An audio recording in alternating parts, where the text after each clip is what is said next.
Let's look today at a few recommended settings for a GoPro if you film for your Stocksy library. Hello everyone, I hope you're doing well out there.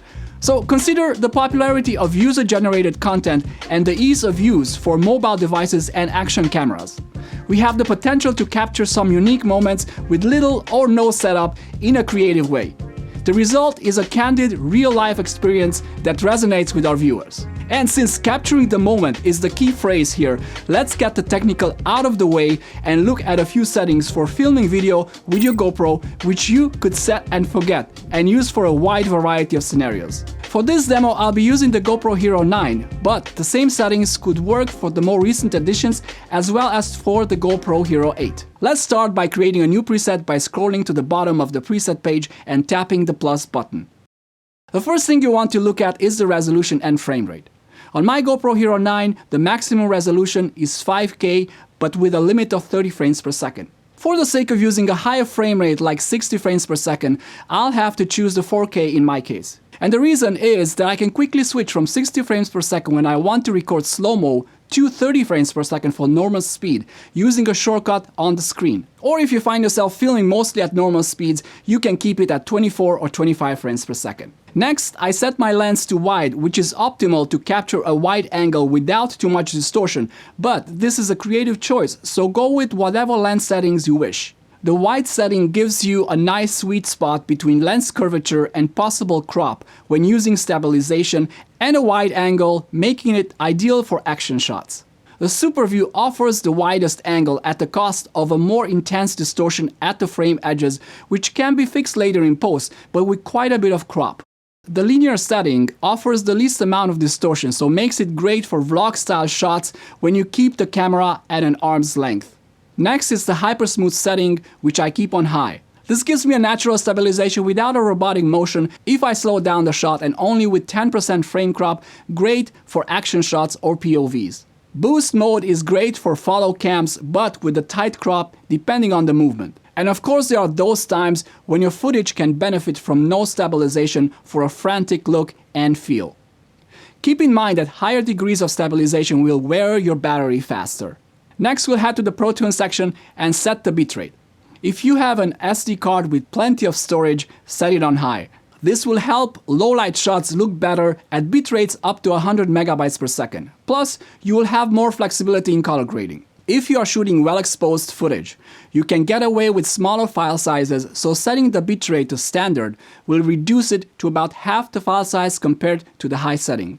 Next, we'll keep the shutter on auto, since we don't want to fiddle with it in the middle of capturing a moment that might just pass, even if we don't stick to the traditional shutter speed rule, which is frames per second times 2. In capturing the moment, the content is king. Or you can use ND filters, which will force the auto shutter for a longer exposure, which in turn will produce motion blur, effectively masking possible logos in the frame. Set the EV compensation to -0.5 or even -1 to preserve the highlights. GoPros tend to lose detail in the higher end of the highlights. It is easier to recover detail in the shadows compared to highlights. You can also push the EV to +1 in lower light or backlit situation, but keep an eye on the noise. Set your white balance according to your lighting conditions. For underwater, I use native, as that renders the most natural look without a dominant blue cast and offers the most flexibility in grading. Set your minimum ISO to 100 and maximum to 800. This will give you a decent range without getting much noise. Set your sharpness to low, as it is better to add sharpness in post-production instead of having it baked in by the camera, which sometimes can be overpowering and not easy to remove. Set your color to flat, so you can have maximum control in color grading later. This is preferable to the standard GoPro color corrected profile that can look oversaturated, contrasty, especially on a sunny day.